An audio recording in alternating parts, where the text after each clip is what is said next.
Chapter 16 wish की हालत खराब। विश अपनी बहन माया से बात करके गुस्से में फोन को फेंक देता है क्योंकि उसे अभी तक काशी के बारे में कुछ भी नहीं पता चला था और अगर उसे काशी नहीं मिली तो उसका पूरा प्लान फ्लॉप हो सकता था, इसीलिए वो गुस्से में अपने फोन को तोड़ देता है और अपने बालों को नोचने लगता है।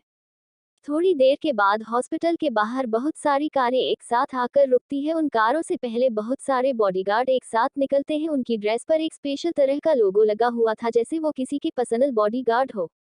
बॉडीगार्ड सब कुछ चेक करने के बाद जाके बीच वाली कार का डोर ओपन करते हैं और एक लंबी चौड़ी पर्सनैलिटी वाला इंसान चेहरे पर मास्क लगाए और ऊपर से ओवरकोट पहने हुए स्टाइल से बाहर निकलता है और अपनी गर्दन पर हाथ फेरते हुए एक सनक के साथ अंदर जाने लगता है। उसकी आंखें बिल्कुल खून की तरह लाल थी।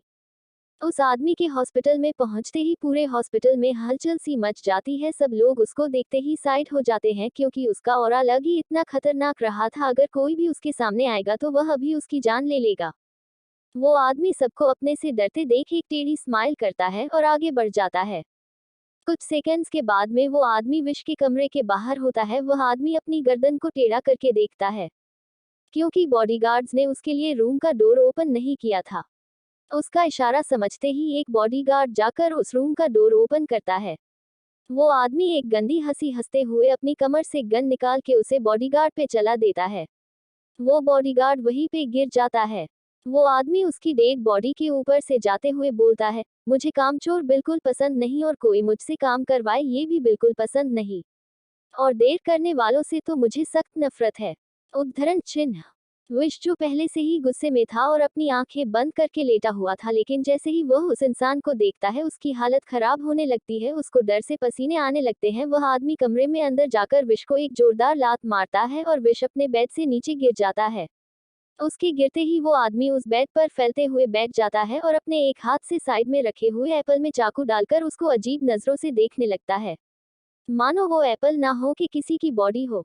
विश डरते हुए अपने दर्द को दबाते हुए उठ जाता है और उस आदमी के सामने हाथ जोड़ के खड़ा हो जाता है और अपना सिर झुका के बोलता है, सर आपने आने की तकलीफ, क्योंकि मुझे बुला लिया होता मैं वहां आ जाता। वह आदमी साइड में रखे हुए एप्पल को विश के सिर पर गुस्से से मारते हुए बोलता है, अब तुम मुझे सिखाओगे कि मुझे क्या करना है और क्या नहीं करना है। विश उस आदमी की बात सुन के तुरंत ही उसके पैरों में गिर जाता है और हाथ जोड़ते हुए बोलता है, नहीं सर मेरा ऐसा मतलब नहीं था, मैं तो बस इतना चाहता था कि आपको कोई दिक्कत ना हो। वह आदमी गुस्से से विश को एक लात मार देता है और फिर बेड से खड़े होते हुए उसके पास जाकर उसके जबड़े को अपने हाथ में भरते हुए बोलता है, कहाँ है वो? झूठ बोलने की गलती गलती से भी मत करना, वरना मुझसे बुरा और कोई नहीं होगा, यह तुम बहुत अच्छे से जानते हो। मैं तुम्हें हर महीने उसका ख्याल रखने के लिए इतने पैसे देता हूँ और अब वह मुझे कहीं दिख नहीं रही है। तुम अपना मुंह खोलोगे या फिर मैं तुम्हारा मुंह हमेशा के लिए बंद कर दूं। मैं कुछ दिन के लिए इंडिया से बाहर क्या गया, तुमने तो उसे गायब ही कर दिया। एक बात कान खोल कर सुन लो, अगर उसे खरोच भी आई तो तुम्हारा मैं क्या हाल करूंगा वह तुम इमेजिन भी नहीं कर सकते हो। उद्धरण चिन्ह। उस आदमी की बातें सुन के विश की डर से हालत खराब हो रही थी। विश अपने दिमाग के घोड़े दौड़ाते हुए सोचने लगता है कि अब इस मुसीबत से कैसे पीछा छुड़वाया जाए। विश बहुत ही ज्यादा घटिया किस्म का इंसान था। वो उसी तरफ रुख कर लेता था जिस तरफ उसे अपना फायदा दिखाई देता है, और अभी उसकी जान पर बन आई थी तो वह किसी भी हद तक जा सकता था अपनी जान बचाने के लिए। वो उस आदमी के पैरों पर गिरते हुए बोलता है, मालिक आप तो जानते हैं ना कि हमारा घर ब्लास्ट हो गया था जो आपने हमें रहने के लिए दिया था, लेकिन उसके बाद मैं बच्ची को सड़क पर तो नहीं रख सकता था ना, और आप मुंबई का माहौल तो जानते हो और मेरे पास इतने पैसे भी नहीं थे, इसीलिए मैंने उसको सुरक्षित रखने के लिए अपनी बहन माया के पास राजस्थान भेज दिया, जहां वह खुश रहेगी और उसका अच्छे से ध्यान भी रखा जाएगा। उद्धरण चिन्ह। राजस्थान का नाम सुनते ही उस आदमी की लाल आंखें और भी गहरी हो जाती है। वह गुस्से से विश की गर्दन पकड़कर उसे हवा में उठा देता है और दांत पीसते हुए बोलता है, अगर वह उस आदमी के हाथ लग गई तो तुझे मैं बीच में से फाड़ दूंगा। विश की सांसें अटकने लगी थी उस आदमी की पकड़ की वजह से। विश की सांसें टूटने वाली थी कि वह आदमी गुस्से से उसे जमीन पर पटक देता है।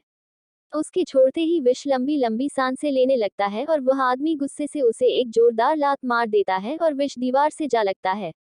वह आदमी तुरंत ही अपने लोगों को राजस्थान जाने के लिए जेट रेडी करने को बोलता है और साथ ही विश को ले जाने के लिए भी ऑर्डर दे देता है, क्योंकि वो भी उनके साथ राजस्थान जाने वाला था। वह आदमी अपने बॉडीगार्ड्स के साथ वहां से निकल जाता है और पीछे एक बॉडीगार्ड विश को अपने कंधे पर टांग के बाहर ले जाने लगता है। पूरे हॉस्पिटल में किसी की भी इतनी हिम्मत नहीं थी कि वह उस इंसान को रोक सके, उसके सामने अपनी नजरें उठाकर देख सके। वो आदमी हॉस्पिटल से निकल जाता और कुछ देर में उसकी कारों का काफिला एयरपोर्ट के बाहर आकर रुकता है और वह आदमी उन गार्ड्स के साथ अपने जेट में सवार हो जाता है।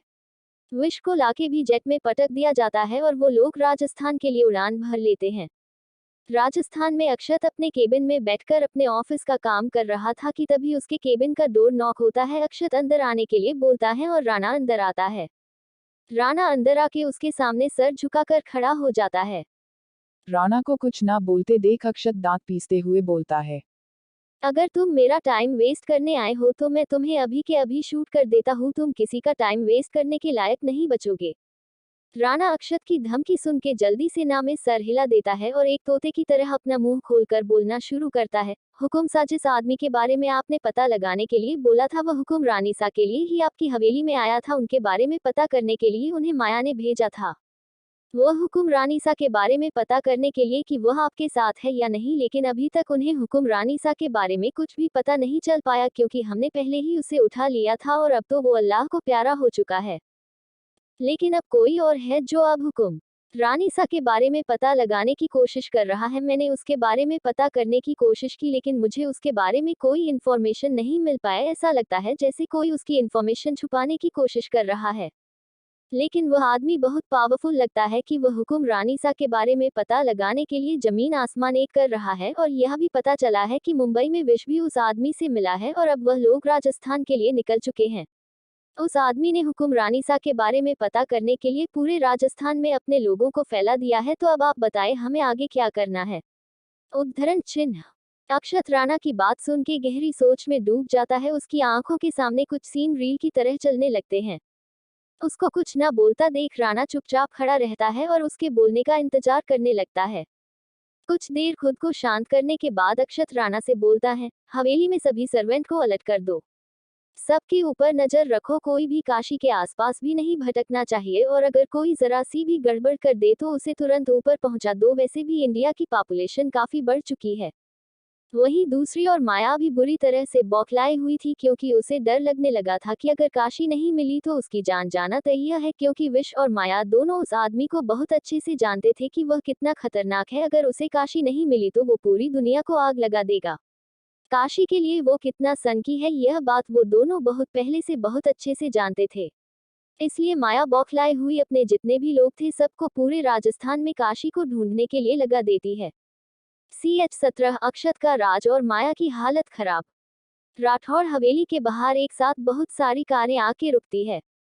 उनसे पहले बहुत सारे बॉडीगार्ड निकलते हैं और फिर जाके बीच के कार का डोर ओपन करते हैं। कार से दो एजेड हस्बैंड वाइफ बाहर आते हैं जो कि अक्षत के दादा दाई है और साथ ही रणविजय राठौड़ अक्षत के चाचा जी बाहर आते हैं।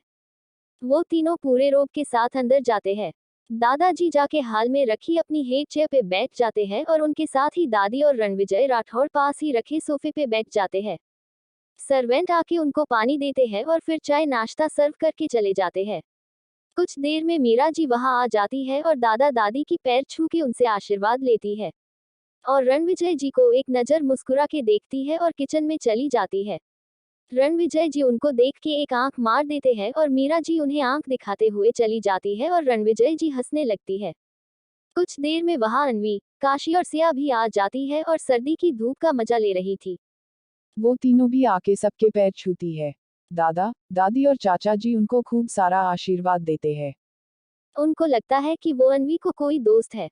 वो काफी दिन से बाहर थे तो उनको अनवी और सिया के बारे में कुछ पता ही नहीं था।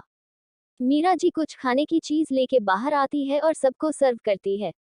मीरा जी तीनों बच्चियों को वहां से भेज देती है और सबको सिया और अनवी के बारे में बताती है। सब कुछ सुनने के बाद कि अक्षत काशी से शादी करने वाला है। दादाजी के चेहरे पे गुस्से की लकीरें आ जाती है। वो रणविजय को गुस्से से बोलती है, अभी के अभी अक्षत को हवेली बुलाए, बात करनी है मुझे उनसे। दादाजी ये बोल के अपने रूम में चले जाते हैं। उनके साथ ही दादी भी चली जाती है। वो अंदर आके दादाजी को बोलती है, क्या आपको काशी पसंद नहीं है अक्षत के लिए? हमें तो वो बहुत प्यारी बच्ची लगती है। या फिर आपको ये लगता है कि वो हमारे स्टेटस को नहीं है? दादाजी थोड़ा नाराजगी से बोलते हैं, चांद आप अच्छे से जानती है कि हम कभी इंसान को स्टेटस देख के जज नहीं करते हैं और काशी में हमें भी कोई कमी नजर नहीं आई। लेकिन दादाजी अपनी बात को अधूरी छोड़ देते हैं। दादी जी आगे बोलती है, तो फिर क्या बात है? एक तो मेरा बच्चा इतनी मुश्किल से शादी के लिए माना है, आप मान भी जाए ना। दादाजी दादी की बात सुन के अपने मन में बोलते हैं, नहीं चांद आप नहीं समझ रही है। हमारे डरने की वजह कुछ और है जो हम आपको नहीं बता सकते और ना ही उससे छुटकारा पा सकते हैं। दादाजी कोई जवाब नहीं देते और दादी भी आगे कुछ नहीं पूछती। रणविजय जी अक्षत को कॉल करके बुलाते हैं और भी हवेली के लिए निकल जाता है। कुछ देर में अक्षत और दादाजी स्टडी रूम में होते हैं। दादाजी के चेहरे से ही गुस्सा साफ दिख रहा था। अक्षत आराम से बैठा था, जैसे उसको पहले ही पता था कि ये होने वाला है। दादाजी अक्षत को गुस्से से बोलते हैं, अक्षत आप होश में तो है ना? आपको मालूम भी है आप क्या कर रहे हैं? आप जानते हैं ना कि आप कौन हैं और फिर भी आप उस बच्ची की जान खतरे में डालना चाहते हैं। आपको याद है ना कि उन्होंने क्या बोला था? हमें वो लड़की चाहिए, आप सिर्फ उससे ही शादी कर सकते हैं। अगर ऐसे ही किसी लड़की से शादी कर ली तो उसकी जान जाना तय है। फिर क्यों आप उस बच्ची की जिंदगी को खतरे में डाल रहे हैं? उद्धरण चिन्ह। अक्षत दादाजी की बात सुन के गर्म हो रहा था। गर्म तो वो हमेशा ही रहता है। बस कोई कुछ बोले तो आउट ऑफ कंट्रोल होने लगता था। अक्षत दांत पिसते हुए बोलता है, मैं काशी को नहीं छोड़ सकता। वो यही रहेगी और राजस्थान की हुक्मरानी सा बनेगी। आपको मंजूर है तो ठीक, और नहीं मंजूर तो भी मैं शादी तो सिर्फ उससे ही करूंगा। मेरी जीदगी में उसके अलावा कोई नहीं आएगा। रही बात उसकी हिफाजत की तो मैं खुद उसकी रक्षा करूंगा, फिर चाहे अपनी जान ही क्यों ना देना पड़े। अक्षत अपनी बात खत्म करके गुस्से वहां से चला जाता है और दादाजी डोर को देखते हुए बोलते हैं, आप क्यों नहीं समझ रहे अक्षत? अगर उस लड़की के अलावा और कोई आपकी जिंदगी में आई तो तबाही मच जाएगी। इस दुनिया में सब खत्म हो जाएगा और ऐसी सुनामी आएगी जिसे रोकना किसी के बस की बात नहीं। उद्धरण चिन्ह। दादाजी अपना फोन निकाल के उसमें किसी का नंबर डायल करते हैं। सामने वाले के कॉल अटेंड करने पे बोलते हैं, मुझे उनसे मिलना है। उन्हें बोलो कि इमरजेंसी है। जितना जल्दी हो सके उतनी जल्दी मेरी उनसे मीटिंग फिक्स करवाओ। सामने वाला कुछ जवाब देता है और दादाजी कॉल कट कर देते हैं। वही दूसरी ओर वो आदमी राजस्थान पहुंच जाता है। वो जेट से बाहर आता है।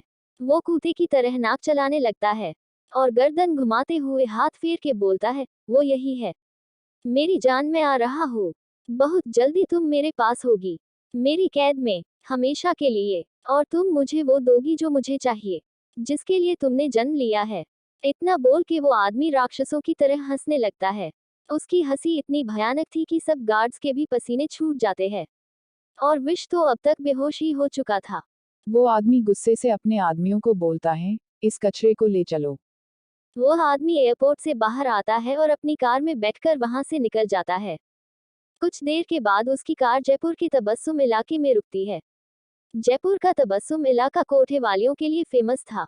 उस आदमी की कार वहां आके रुकती है और उस आदमी के गार्ड उसके लिए डोर ओपन करते हैं। वो आदमी अपने गार्ड्स को इशारा करता है और कुछ देर में ही पूरा रास्ता उस आदमी के लिए खाली कर दिया जाता है। वो आदमी बड़ी शान से चलते हुए आगे बढ़ता है और एक हवेली के सामने रुकता है जिसके बाहर लिखा हुआ था, माया का कोठा। अंदर एक मोटी सी औरत मुंह में पान चबाते हुए अपने आसपास खड़ी लड़कियां को गुस्से से चाबुक दिखाते हुए चिल्ला रही थी, जाओ जाकर सारी की सारी अच्छे से तैयार हो जाओ, कस्म के आने का टाइम हो गया। अगर धंधे में तुम लोगों की वजह से थोड़ी भी गिरावट हुई ना तो तुम सबकी जान हलक से निकाल लूंगी। उद्धरण चिन्ह। सारी लड़कियों उस मोटी औरत की बात सुन के चुपचाप वहां से रेडी होने के लिए चली जाती है। तभी पीछे से वह आदमी उस मोटी औरत को बोलता है, और अगर मैं तुम्हारी जान अभी के अभी खींच लूं तो। उस आदमी की आवाज सुनते ही माया के हाथ पैर कांपने लगते हैं।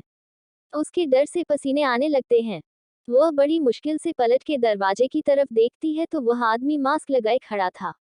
उसकी सिर्फ लाल आंखें दिखाई दे रही थी। माया उसको देखते हुए खुद को नॉर्मल करने की कोशिश करती है और धीरे धीरे चलकर उसके पास जाकर उसके सामने घुटने के बल बैठकर अपने हाथ जोड़कर बोलती है, मालिक आप यहाँ। वह आदमी अपने गार्ड को इशारा करता है और गार्ड्स उस मोटी औरत यानी कि माया के ऊपर गन तान देते हैं। गार्ड्स के गन तानते ही माया जोर जोर से चिल्ला के रोने लगती है और हाथ जोड़कर भीख मांगते हुए बोलती है, मालिक मुझे माफ कर दीजिए। मुझे उनके बारे में कुछ नहीं पता था, मैंने तो उन्हें लेने के लिए अपने आदमी भी रेलवे स्टेशन पर भेज दिए थे, लेकिन वो वहां पर आई ही नहीं थी और अब भी मेरे आदमी उसको पूरे राजस्थान में ढूंढ रहे हैं। विश ने कहा था कि हुकुम सा उसके पीछे पड़े हुए हैं, इसलिए मैंने उनकी हवेली और उनके विला में भी अपने आदमी भेजने की कोशिश की थी और मेरे उस आदमी ने भी यही बोला था कि वो यहाँ हुकुम सा के पास नहीं है, तो अब आप ही बताइए मैं उसे कहाँ से ढूंढ के लाऊं। उद्धरण चिन्ह। वो आदमी अपनी गर्दन के पीछे हाथ डाल के घुमाते हुए बोलता है, वो उसके पास ही है।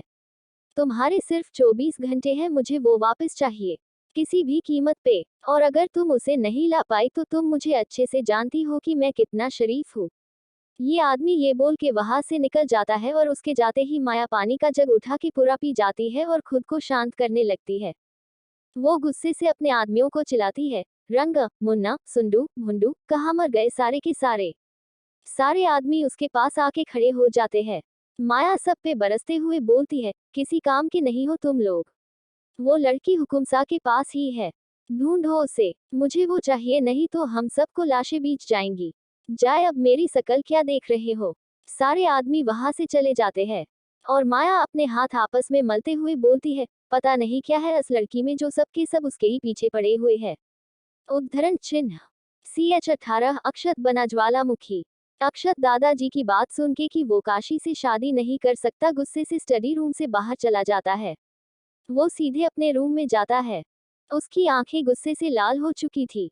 वो रूम में जाता है तब वहां काशी फोन में जयपुर के बारे में सब सर्च कर रही थी, जो उसने अनवी से लिया था बहाने से, क्योंकि उसे सिया के साथ निकलना था यहाँ से।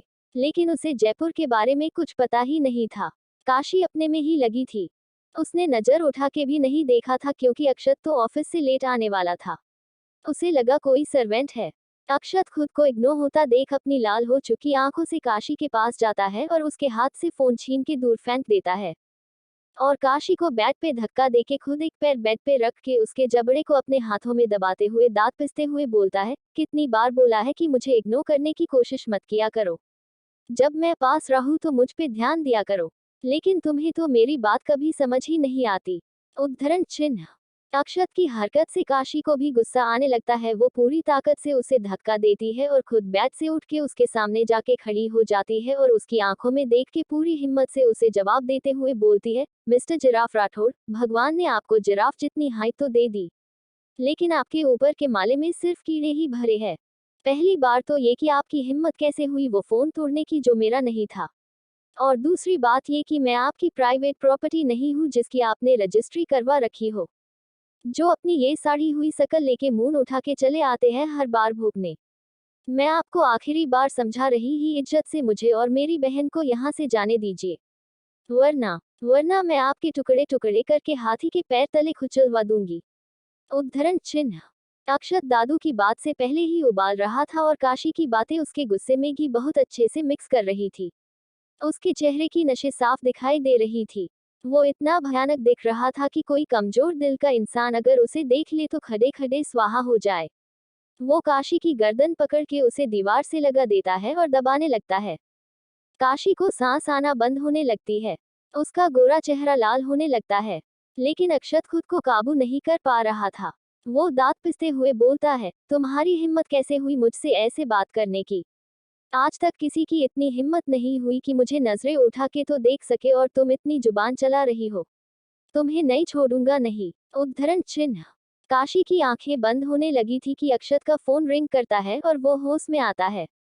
अक्षत काशी को छोड़ देता है और उसके छोड़ते ही काशी लंबी लंबी सांसें लेने लगती है। अक्षत होश में आता है कि वो क्या कर रहा है। वो जल्दी से काशी की पीठ रब करता है और उसे पानी पिलाता है। अक्षत टेंशन वाली शकल बना के बोलता है, सॉरी धर्मपत्नी, तुम तो जानती हो ना कि मैं अपने गुस्से पे काबू नहीं कर पाता, इसलिए ये सब हो गया। आई एम सॉरी, प्लीज मुझे माफ कर दो। अक्षत ये सब बोलते हुए एक सनकी लग रहा था।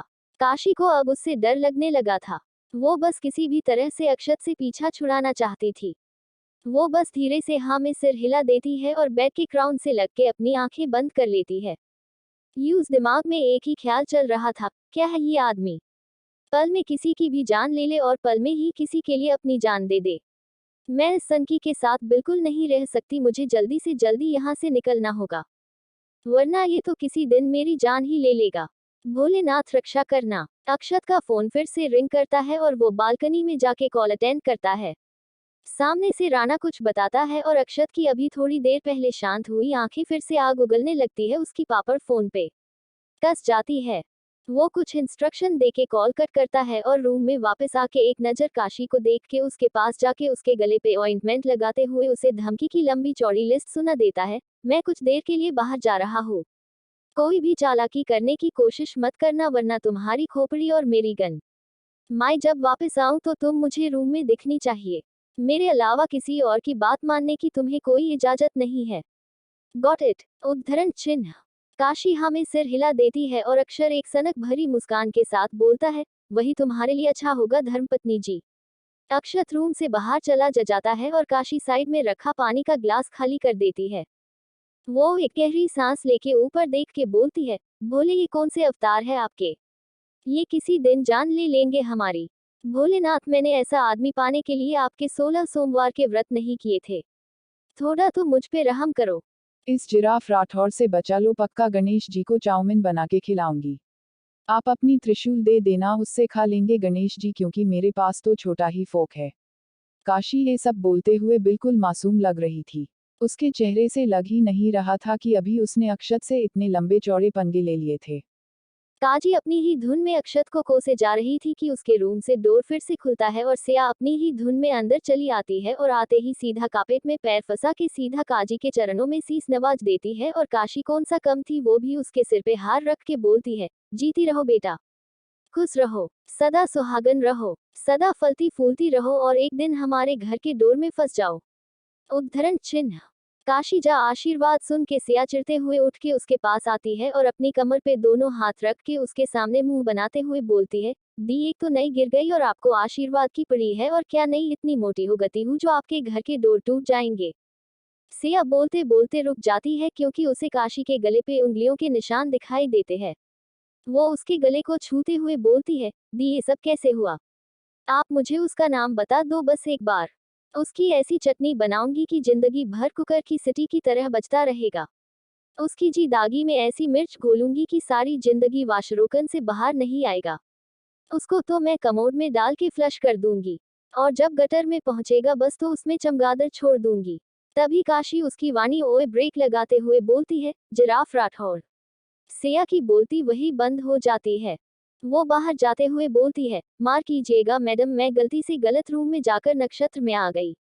आजकल मेरी कुंडली में राहु केतु कुंडली मार के बैठे हैं। सिया वहां से भाग जाती है और काशी जोर जोर से हंसने लगती है। अक्षत अपने उसी फार्म हाउस में पहुंचता है। राणा पहले से ही उसका इंतजार कर रहा था। वो अक्षत को इशारा करता है और उसी पीछे जाके खड़ा हो जाता है। अक्षत आगे बढ़ता है और अंदर ग्राउंड एरिया में चला जाता है। वहां पे जाके देखता है तो सामने ही 5 ग्लास के चैम्बर्स में 5 लोगों को रखा गया था। पांचों के सिर्फ मुझ बाहर थे और बाकी उनकी ऐसी हालत थी कि वो उंगली भी नहीं हिला सकते थे। अक्षत को देखते ही उनकी हालत खराब होने लगती है। अक्षत उनको अपनी लाल आंखों से देखते हुए वहां रखी चेयर पे किंग की तरह बैठ जाता है और दांत पिसते हुए एक ही सवाल बोलता है, कौन है वो? सारे आदमी एक सुर में बोलते हैं, हुकुम सा हम उन्हें नहीं जानते, हमने उन्हें कभी नहीं देखा। अक्षत चेयर से उठते हुए बोलता है, राणा जी जब ये कुछ जानते ही नहीं तो हमारे किसी काम के नहीं। Finish them. इतना बोल के वो वहां से चला जाता है और वो आदमी जोर जोर से चिल्लाते हुए रोने लगते हैं। राणा अपना काम शुरू कर देता है। पांचों चैम्बर्स के ऊपर का छोटा सा हिस्सा खुल जाता है और पहले वाले चैम्बर में ढेर सारी मधुमक्खी एंटर कर जाती है। सेकंड वाले में ढेर सारी चिट्टियां आके गिरती है। थर्ड वाले में इंसान की खाल में घुस के उसका खून पीने वाले कीड़े। फोर्थ चैम्बर में कान खजूरे आके गिरते हैं और लास्ट वाले में ढेर सारे सांप आके गिरते हैं। और इसके साथ ही उन आदमियों की चीखें भी शुरू हो जाती है। वहां का नजारा इतना खतरनाक था कि कोई कमजोर दिल का इंसान देख ले तो वही उनके साथ ही निकल ले। कुछ देर में उनकी चीखें भी बंद हो जाती है और सब शांत हो जाता है। राणा रुमाल निकाल के अपना पसीना पोंछता है और गार्ड्स को सब साफ करने को बोल खुद भी वहां से निकल जाता है। CH-19 माया की चीखें और अबीर का मेकअप। अक्षत के गार्ड्स उन लोगों के बचे हुए टुकड़े पैक करके माया के पास भिजवा देते हैं, क्योंकि ये वही लोग थे जो काशी के बारे में पता करने के लिए माया ने भेजे थे। कुछ देर में अक्षत का पार्सल माया के पास पहुंच जाता है। माया गिफ्ट रैप को देख के खुश हो जाती है। उसे लगता है कि उसके किसी कस्म ने किसी लड़की से खुश होके वो गिफ्ट भेजा है, लेकिन उसका क्या पता था कि गिफ्ट में उसके ही आइटम है, जिनको देख के उसका दिल जरूर बाहर आ जाएगा। माया खुशी से सब्जी गिफ्ट्स को अपने रूम में रखने को बोल देती है। गिफ्ट में वेट भी था तो उसे लगता है कि किसी ने कोई भरी भरकम चीज ही उसे दी होगी। वो कमरे जैन जाके डोर बंद कर लेती है और खुशी से सभी गिफ्ट्स को अनपैक करने लगती है। लेकिन पहला गिफ्ट खोलते ही वो डरते हुए जोर से चीखती है और दीवार से लग जाती है। वो जोर जोर से चिल्ला रही थी, क्योंकि उन गिफ्ट्स के अंदर के आइटम की हालत इतनी खराब थी कि मौत को भी मौत आ जाए। वो तो फिर भी एक मामूली सी औरत थी, हालांकि खुद को समझती वो डॉन थी। और आज अक्षत के एक छोटे से गिफ्ट ने उसकी उसकी सारी डोंगिरी निकाल दी थी। पता नहीं जब वो सामने से मिलने आएगा तब उसको हालत क्या होगी। मुझे तो लगता है माया पहली फुर्सत में ही निकल लेगी। खैर हमें क्या, हम तो उसकी चीखें एंजॉय करते हैं। ऐसे ही वो लड़कियां भी रोती चिल्लाती होगी जिन्हें वो पढ़ने खेलने की उम्र में जबरदस्ती इस धंधे में धकेल देती थी। तब उसकी एक बार भी रूह नहीं कांपी होगी। लेकिन जब आज खुद की जान पे आई तो सब याद आ रहा है। लेकिन अभी हिसाब नहीं होगा माया का। जिसने जो भी किया उसको उस हिसाब तो देना ही होगा। माया का भी हिसाब होगा और अच्छे से होगा। हम चलते हैं आगे। माया जोर जोर से चीख रही थी को उसके कोठे में जितने भी लोग थे सब उसके कमरे के बाहर आ जाते हैं। लेकिन डोर अंदर से बंद था, इसलिए सारे लोग बाहर से ही डोर को नॉक कर रहे थे। लेकिन जब काफी देर तक माया डोर ओपन नहीं करती और उसके चीखने की आवाज भी बंद नहीं होती तो उसके आदमी डोर तोड़ देते हैं और वो जैसे ही अंदर जाते हैं अंदर का नजारा देख के वही भर भरा के गिर जाते हैं। सबका कलेजा मुंह में आ गया था। लेकिन कुछ लोग हिम्मत करके अंदर जाते हैं और सब साफ करते हैं और माया को रूम से बाहर लेके आते हैं। वही दूसरी तरफ काशी के रूम से निकल के सिया गुस्से से अक्षत को सुनाते हुए जा रही थी, समझते क्या है खुद को। मेरी दी को मारने की कोशिश करी, उनका तो मैं कचूमर बना दूंगी। उद्धरण चिन्ह। सिया खुद से ही बात करते हुए जा रही थी कि सामने आई आ रहे अबीर से टकरा जाती है। अबीर हर बार की तरह नहीं संभलता और वो गिर जाती है। सिया गुस्से से अपनी कमर पे हाथ रख के उठ जाती है और अबीर को घसीटी घूरने लगती है। सिया अबीर को गुस्से से उंगली दिखाते हुए बोली, आपके भाई तो है ही कंश मामा और आपने भी कसम खा रखी है कि सिया को चैन से जीने नहीं देना है। हर रोज अपनी ये टिंडे जैसी शकल लेके आ जाते हैं मेरा खून पीने। अरे आप समझते क्यों नहीं है, मेरे अंदर तो पहले ही शॉर्टेज है ब्लड की, ऊपर से आप आ जाते हैं वैम्पायर बन के। नहीं, आज तो आप मुझे क्लियर बता ही दीजिए, आप क्यों कॉन्ट्रैक्ट साइन तो नहीं करके आए हैं मुझे खत्म करने का। लेकिन एक बात आप भी अच्छे से जान लीजिए, अगर मैं मरी तो छोड़ूंगी तो आपको भी नहीं। जब भी पीपल के पेड़ के नीचे से गुजरेंगे वही बेटी मिलूंगी। उद्धरण चिन्ह। सिया अपनी बकबक किए ही जा रही थी लेकिन अबीर उसको गुस्से से घूरे जा रहा था। अबीर को कुछ ना बोलते देख सिया उसके सामने चुटकी बजाते हुए बोली, ऐसे क्या टुकुर टुकुर देख रहे हैं। आज से पहले मुझ जैसी ब्यूटीफुल लड़की नहीं देखी जो ऐसे ताड़ रहे हैं। उद्धरण चिन्ह। अबीर सिया की उंगली को पकड़ के घुमा देता है और सिया जोर से चीखती है। अबीर दांत पिसते हुए बोलता है, खुद को ज्यादा मैडम मडोना समझती हो। तुम में ऐसा है क्या जो मैं तुम्हें ताड़ूं। तुमसे ज्यादा सेक्सी तो मेरी कमर है। आई बड़ी बात करने वाली। उद्धरण चिन्ह। सिया अपनी उंगली उससे छुड़वाते हुए बोली, मैं चेंज खुद को सुरपंखा समझी या फिर कातिल हसीना, आपको क्यों मिर्ची लग रही है। कहीं आपको ये तो नहीं लगता कि एक दिन तो आपका ये 400 किलो चुन्ना पाउडर निकलना ही है। फिर तो सबको पता चल ही जाएगा कि आप सफेदी की झनकार है या फिर गटर से निकला हुआ कोयला। उद्धरण चिन्ह। सिया की बेतुकी बातें सुन के अबीर का दिमाग खराब हो चुका था। वो सिया को एक झटके से अपने कंधे पे उठा लेता है और उसे अपने रूम में जाने लगता है। सिया अबीर को मारने लगती है लेकिन अबीर जैसे पत्थर को मार के तो उसके ही हाथों में दर्द हो रहा था। अबीर पे सिया की मार का कोई फर्क नहीं पड़ता। वो ऐसे ही उसको उठा के रूम में ले जाता है और डोर लॉक करके सीधे बाथरूम में ले जाके शॉवर के नीचे खड़ा कर देता है। शावर का ठंडा पानी दोनों पे गिरने लगता है। सिया फिर से अबीर पे चिल्लाती है, आपका दिमाग खराब हो गया है, क्या कर रहे हैं आप। उद्धरण चिन्ह। अबीर सिया की कमर पे हाथ रख के खुद से चिपका लेता है और उसकी आंखों में देखते हुए बड़े ही एहसास के साथ बोलता है, अब तो मेरा मेकअप धुल गया, क्या अब भी तुम्हें दिक्कत है। सिया अबीर की मदहोशी में गुम हुए नामे सिर हिला देती है। अबीर भी सिया के चेहरे पे गिरते पानी की बूंदों को देख के पिघलने लगा था। अबीर के हाथ सिया की बॉडी पे चलने लगते हैं। सिया की आंखें बंद हो जाती है और उसके हाथ अबीर के कंधे पे किस जाते हैं। अबीर धीरे धीरे सिया के चेहरे की ओर झुकने लगता है। अचानक सिया को होश आता है और अबीर को इतने पास देख वो कानो जाती है। वो जल्दी से उसको धक्का देके खुद से दूर करती है और बाथरूम से बाहर भाग जाती है। अबीर उसके जाते ही अपनी बालों में हाथ फेरता हुआ शावर के नीचे खड़ा खुद को शांत करने लगता है। सिया जल्दी से चेंजिंग रूम में जाके चेंज करती है और वहां से निकल जाती है।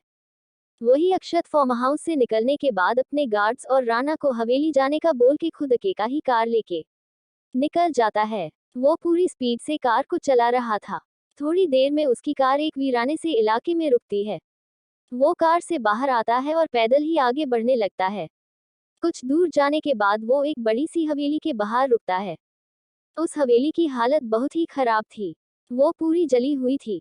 अंदर की सारी चीजें भी जली हुई थी। बाहर के राख हो चुके गार्डन में एक जला हुआ झूला था। अक्षत कुछ देर तक उसी जगह रुकता है और एक तक उस झूले को देखने लगता है। उसकी आंखों के सामने पुरानी यादें तैर जाती है। ऐसा लग रहा था जैसे कोई छोटी लड़की उस झूले पे बैठी हो और एक उससे थोड़ा बड़ा लड़का उसे झूला रहा हो। वो लड़की जैसे ही झूला तेज होता जोर जोर से हंसने लगती और वो लड़का उसको मुस्कुराते देख खुद भी एक छोटी सी स्माइल करता है। कुछ देर वहीं रुकने के बाद अक्षत आगे जाता है तो सामने ही एक हवन कुंड रखा हुआ था जला हुआ। अक्षत उसको एक तक देखने लगता है। उसकी आंखों में आग जलने लगती है। अचानक उसे के चारों ओर आग ही आग दिखाई देती है।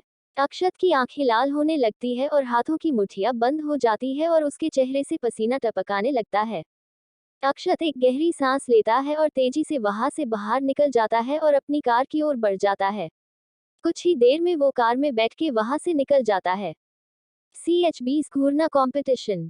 माया का कोठा। माया को पता चल गया था कि उसके आदमियों की यह हालत अक्षत ने की है, इसीलिए वह गुस्से से बौखलाई हुई थी। वह गुस्से से अपने आदमियों पर चिल्लाते हुए बोली, मुझे हुकुम सा खत्म चाहिए। उनके ऊपर जाने का टाइम आ गया है और यह पुण्य काम मैं अपने हाथों से करूंगी। माया की बेतुकी बातें सुन के उसका एक समझदार आदमी जो हमेशा उसके साथ ही रहता था, वह अपने मन में बोला, यह बुढ़िया लगता है बुढ़ापे में सठिया गई है। तभी तो हुकुमसा को मारने की सोच रही है। इसको नहीं पता कि यह सिर्फ सोचेगी और वह वहां से तोप चलाकर इसका खात्मा भी कर देंगे हमेशा हमेशा के लिए, और इसको पता भी नहीं चलेगा। पर इसको कौन समझाए, इसके पास तो इतना दिमाग ही नहीं है। ऊपर वाला फ्लो खाली है इसका पूरी तरह से।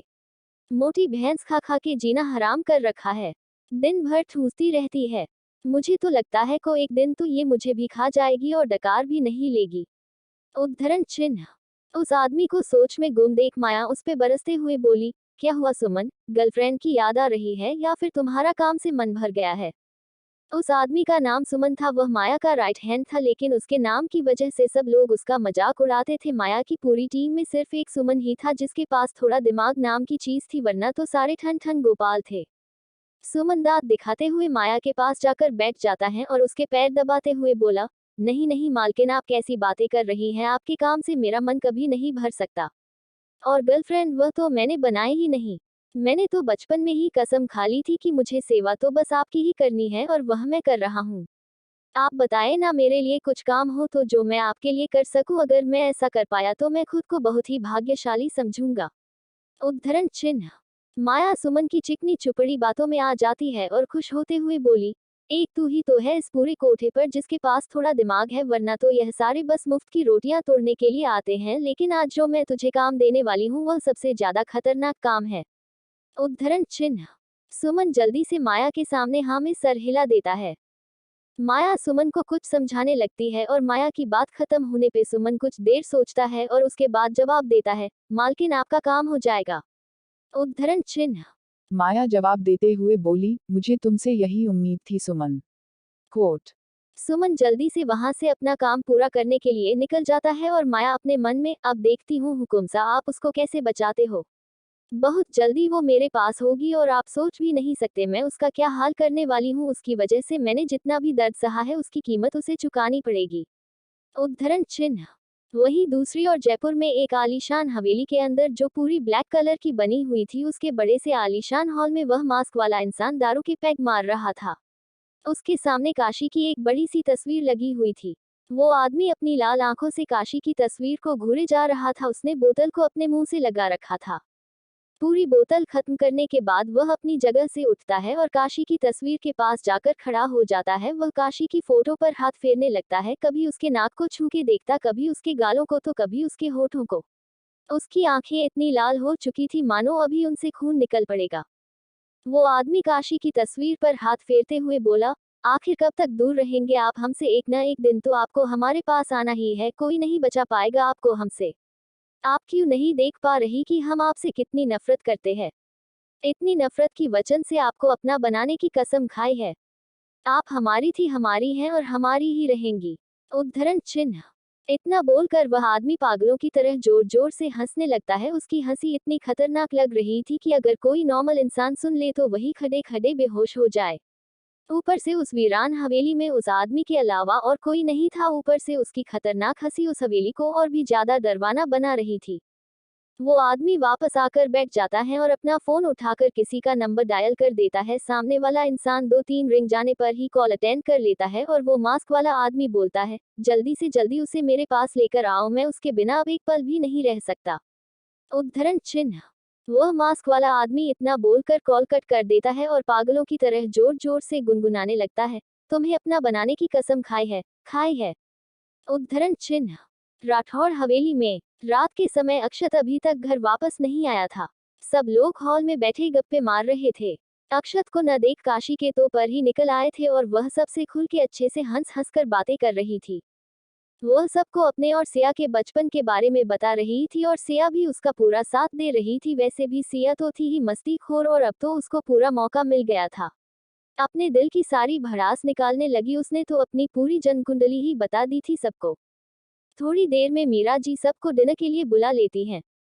डाइनिंग टेबल पर अक्षत के अलावा सब लोग होते हैं। सिया तो अबीर को खुन्नस ही घूरे जा रही थी और अब दादाजी भी बैठे थे तो अबीर उनके सामने तो सिया को कुछ कह भी नहीं सकता था। इसीलिए सिया पूरे मूड में थी कि कोई उसे बस एक बार उंगली कर दे और वह अबीर के बारे में सबको सब कुछ बता दे कि वह उसे कितना तंग करता है। उद्धरण चिन्ह। अबीर को भी जैसे उसके दिल की बात समझ में आ रही थी और वह अपने मन में दांत पीसते हुए बोला, तुम्हारे ज्यादा पर निकल आए हैं, तुम मिलो तो सही, एक बार सारे पर काट दूंगा तुम्हारे। जितना भी उड़ना सीख रही हो ना, अगर तुम्हें जमीन के नीचे ना डाल दिया तो मेरा नाम भी अबीर राठौड़ नहीं। उद्धरण चिन्ह। अबीर अपनी आंखें छोटी करके सिया को घूरने लगता है, लेकिन सिया को कभी फर्क पड़ा है उसके घूरने से जो आज ही पड़ता।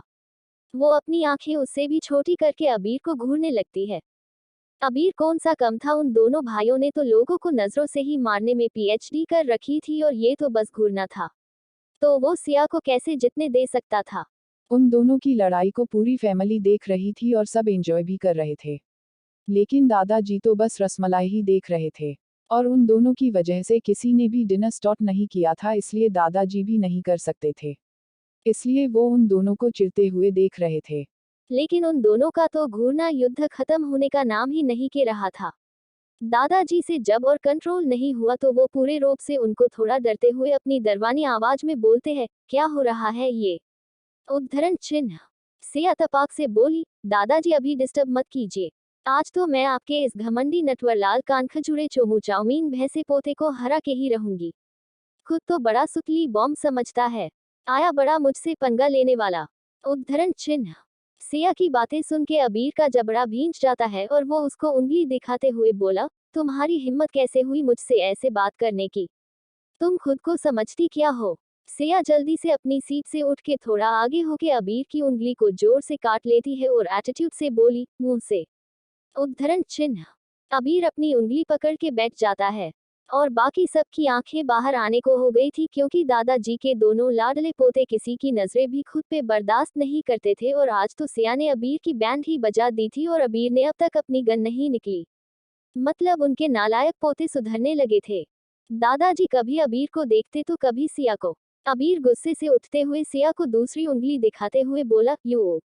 लेकिन तभी उसको अपनी दूसरी उंगली पे संकट के काले बादल मंडराते दिखाई देते हैं और वो जल्दी से अपना हाथ पीछे खींच लेता है। सिया अपने बाल झटकते हुए अदा से अपनी चेयर वो बैठ जाती है और मीरा जी को प्यार से बोली, आंटी मुझे जल्दी से खाना से दीजिए, बहुत भूख लगी है। अभी अभी एक बहुत बड़ी जंग लड़ी है मैंने और अब चूहे मेरे पेट में जंग के लिए तैयार खड़े हैं। मीरा जी हंसते हुए उसे खाना देती है और सिया खाने पे टूट पड़ती है। फाइनली दादाजी को उनकी रसमलाई को टेस्ट करने का मौका मिलता है। अबीर भी गुस्सा का गट पाइक। चप चापा बैठ जाता है। Chapter 21 Akshat and Kashi in swimming pool. Siya से अपनी अच्छे से बंद बजवा के अबीर चुपचाप बैठ जाता है और खाना खाने लगता है। वैसे भी सिया से जीतना उसे लिए मुश्किल ही नहीं नामुमकिन था। बेचारा अबीर दादाजी के सामने कुछ कर भी तो नहीं सकता था। दिन के बाद सब लोग अपने अपने रूम में चले जाते हैं। काशी भी अक्षत को ना देख के अपने पुराने वाले रूम में चली जाती है बहुत ही खुशी के साथ। लेकिन उसकी खुशी कितनी देर तक रहने वाली थी वो तो सिर्फ अक्षत ही जानता था। काशी के लिए अक्षत उसकी कुंडली का वो कालिया नाग था जिसको वो चाहे कितना भी डरा ले धमका के भगा ले वो अपने फन और भी फैला ही लेता था। अब तो काशी को उसके डसने से पहले किसी ही तरह अपनी कुंडली भी बदलनी थी। काशी और सिया हंसी खुशी अपने पुराने रूम में जाती है और एक दूसरे को हक करके सो जाती है। वहां अबीर बार बार डोर की ओर देख रहा था। शार सिया का इंतजार, लेकिन उसको कहाँ पता था कि सिया उसको लॉलीपॉप देके निकल ली।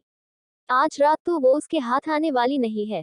वो गुस्से से लाल जो रहा था। वो खुद को कंट्रोल करने के लिए अपना फोन लेके उसमें बेवजह ही कुछ करने लगता है, लेकिन जनाब की सुई तो सिया पे हाई अटकी थी जो आराम से तबेला बेच के सोई हुई थी। अबीर जाके बेड पे लेट जाता है और मन ही मन, तुम्हें तो मैं छोड़ूंगा नहीं। समझती क्या हो खुद को? मुझे अबीर राठौड़ को अंडर एस्टिमेट किया है ना तुमने। ऐसी सजा दूंगा ना कि तुम भी क्या रखोगी। अबीर अपनी आंखें बंद कर कर लेता है और सोने की कोशिश करने लगता है। इससे अच्छा अब तक सिया के पास जाके उसके चरण साफ करके अपनी नाक वाक रगड़ लेता तो अब तक नींद आ जाती जनाब को। रात को 1 बजे अक्षत की कार आके हवेली के अंदर रुकती है। अक्षत अपने डाकोरा के साथ अंदर आता है। उसे अंदर जाते ही राणा भी गार्ड्स के साथ एंट्री करता है जो अक्षत से कुछ दूर रह के उसकी प्रोटेक्शन कर रहा था क्योंकि उसके दुश्मन तो भर भर के थे। अक्षत सीधा अपने रूम में जाता है और जैसे ही लाइट्स ऑन करता है खाली बेड को देख के उसकी नीली आंखें लाल हो जाती है और मुठियां बंद हो जाती है। हाथों की चेहरे की नसें साफ दिखाई देने लगती है। इस मनुष्य को इतना क्रोध आता कहाँ से है? कहीं टैंक तो नहीं फिट करवा रखा है इसने अंदर? अक्षत अपने रूम से निकल के सीधे काशी और सिया के पुराने रूम की ओर चला जाता है। लेकिन रास्ते में ही उसे अबीर दिख जाता है जो अपने रूम की तरह जा रहा था और उसके चेहरे से भी खुन्नस साफ दिख रही थी। वो अक्षत के कंधे पे हाथ रख के बोला कि फायदा नहीं है भाई, इनसे तो हम कल सुबह ही निपटेंगे। अक्षत को अबीर की बात समझ नहीं आती और वो आगे चला जाता है। अक्षत रूम का डोर ओपन करने लगता है लेकिन वो अंदर से बंद था। लेकिन वो तो द ग्रेट अक्षत राठौड़ था, ऐसे ही अगर चला जाता तो उसकी हाइट कम हो जाती। उसके पीछे खड़ा अबीर मुझ बनाते हुए बोला, मैंने बोला था ना भाई सा। कोट। अक्षत अपनी गर्दन टेढ़ी करके उस पे हाथ फेरता है और गुस्से से एक जोरदार लात डोर पे मारता है और इसके साथ ही काशी और सिया की चीख निकल जाती है और डोर बेचारा दर्द से चिकते हुए वही ढेर हो जाता है। दोनों बहनें एक दूसरे को कस के पकड़ लेती है क्योंकि डोर के बाहर दो दो राक्षस अपनी लाल आंखों से उन्हें घूर रहे थे। अगर आंखों से मारने जा कोई कम होता तो बिना वो दोनों ही होते। अक्षत लंबे कदमों से अंदर आता है और काशी को खींच के अपने कंधे पे उठा लेता है और उसे रूम से ले जाते हुए अबीर को बोला, ले जाओ उसे। उद्धरण चिन्ह। सिया अबीर को देख के पीछे खिसकने लगती है क्योंकि उसे इस वक्त अबीर के दो दो सिंह दिखाई दे रहे थे, वो भी एकदम नुकीले और नाक की जगह भी एक गंदा सा सिंह दिखता है जिससे आज सिया का कत्लेआम होने वाला था। सिया को हवेली में आने के बाद अबीर के साथ की गति सारी कुश्ती याद आ जाती है, लेकिन अब सिवाय यानराज के उसको कोई नहीं बचा सकता था। लेकिन यमराज भी तो उसके सामने ही खड़े थे। अबीर सिया के पास आके उसको उठाने लगता है कि सिया जोड़ी से बेड के दूसरी साइड जाके बोलती है, कोई जरूरत नहीं मुझे अपने ये हथौड़े जैसे हाथों से उठने की, मैं खुद चली जाऊंगी। आए बड़े क्यों? उद्धरण चिन्ह। सिया खुद ही अपने स्लीपर्स पहन के अबीर के रूम की ओर चली जाती है और अबीर आंखें उसकी हरकत देख के फिर से छोटी हो जाती है। वो कभी अपने हाथों को देखता है तो कभी सिया की तरफ और अपने दांत पिसते हुए उसके पीछे जाते हुए बोला, इसको तो मैं छोड़ूंगा नहीं। समझती क्या है खुद को? उद्धरण चिन्ह। ये अबीर कब से ये बात बोल रहा है लेकिन जनाब को ये नहीं पता कि छोड़ने से पहले पकड़ना होता है और सिया का तो एक ही फेवरेट सॉन्ग है, किसी के हाथ ना आएगी ये लड़की। उद्धरण चिन्ह। अबीर के आने से पहले ही सिया सर से पांव तक ब्लैंकेट ओढ़ के सो जाती है। अबीर उसको एक नजर देखता है और ब्लैंकेट लेने लगता है, लेकिन सिया ने भी फुल पैकिंग कर रखती थी अपनी, लेकिन अबीर की ताकत के सामने उसकी तैयारी की टाई टाई फिस हो गई। अबीर ब्लैंकेट के अंदर घुस जाता है और सिया को अपने ऊपर लेके उसकी कमर पे हाथ रख के अपनी आंखें बंद कर लेता है और सिया बेचारी बस चीखने के कुछ नहीं कर पाती। लेकिन उसको ज्यादा देर तक अपनी एनर्जी वेस्ट करना सही नहीं लगा, इसलिए चुपचाप सो गती कुछ टाइम के बाद ही अक्षत काशी को लेके अपने रूम में जाता है और उसे बेड पे गिरा के खुद उसके ऊपर आ जाता है। काशी की सांसें उसके गले में ही अटक जाती है और आंखें बंद हो जाती है। अक्षत काशी के जबड़े को बिंचते हुए बोला, तुम्हें मैंने कुछ समझाया था ना, लेकिन लगता है कि तुम्हें कुछ समझ आया नहीं, या फिर मेरी बात ना सुनने की तुमने कसम खा रखी है। लेकिन अब जब गलती की है तो सजा भी मिलेगी। उद्धरण चिन्ह। अक्षत इतना बोल के काशी को उठा के अपने रूम की एक स्लाइड खिसका के दूसरे पोर्शन में ले जाता है और उसे सामने ही बड़े से स्विमिंग पूल में फेंक देता है और खुद भी अपने पाप धोने की पता नहीं पाप करने स्विमिंग पूल में उतर जाता है। काशी बेचारी खुद को बाहर निकल के सांसें लेने लगती है, क्योंकि सामने खड़े इंसान का कोई भरोसा नहीं कब उसकी सांई बंद कर दे। उससे पहले अपनी चंद सांसें तो ले ले। काशी ने व्हाइट कलर का सूट पहना हुआ था जो भीगने की वजह से बिल्कुल ही ट्रांसपेरेंट हो चुका था। लेकिन रात के अंधेरे में अक्षत की उल्लू की आंख तो थी नहीं, इसलिए बेचारी बच गई। अक्षत काशी का हाथ पकड़ के कमर से लगा देता है और उसे अपने बिल्कुल पास खींच लेता है। काशी का एक हाथ उसके कंधे पे आ जाता है और पैर थोड़े ऊंचे उठ जाता है। अक्षत एक एक वर्ड को पिसते हुए बोला, मैंने बोला था ना कि मैं जब रूम में आऊं तब मुझे तुम यही मिलनी चाहिए। फिर तुम्हें मेरी बात समझ नहीं आती क्या? तुम जानती भी हो मुझे हल्के में लेने की सजा क्या हो सकती है। उद्धरण चिन्ह। अक्षत ने काशी का हाथ बहुत ही कस के पकड़ था और काशी को दर्द होने लगा था। लेकिन फिर भी वो खुद के दर्द को छुपाते हुए बोलती है, मिस्टर राठौड़, आप मुझे जबरदस्ती यहाँ लेके आए हैं। मैं आपकी प्राइवेट प्रॉपर्टी नहीं हूँ जिसकी आपने रजिस्ट्री करवा रखी हो। आपका जब दिल चाहे आप मुझे पलकों पे बैठा के और हैप दिल चाह मुझे पैरों से रौंद दे। उद्धरण चिन्ह। काशी की बातें सुन के फिर से अक्षत का पारा हाई होने लगता है। वो उसके बालों को अपने हाथ में भर के उसके चेहरे को थोड़ा ऊपर करके बोला, तुम मेरी थी, मेरी हो और मेरी ही रहोगी। तुम्हें नहीं अपना बना के रहूंगा, चाहे प्यार से या जबरदस्ती। तुम्हें मेरा होना ही पड़ेगा। उद्धरण चिन्ह। अक्षत काशी को पलट देता है और उसके बाल एक तरफ कर देता है। काशी अक्षत की छुअन से ही सिहर रही थी। उसकी आंखें बंद हो जाती है और होठ कांपने लगते हैं। अक्षत धीरे धीरे उसके कंधे पे झुकने लगता है। काशी को अक्षत की गर्म साई अपनी गर्दन पे फील हो रही थी। लेकिन अक्षत काशी को छू पाता उससे पहले ही काशी उससे दूर हो जाती है और उसकी आंखों में देखते हुए बोलती है, ये लड़की के साथ ऐसे बदतमीजी करना राजस्थान के हुकुमसा को शोभा नहीं देता। उसकी बातें सुन के अक्षत का दिमाग खराब हो जाता है।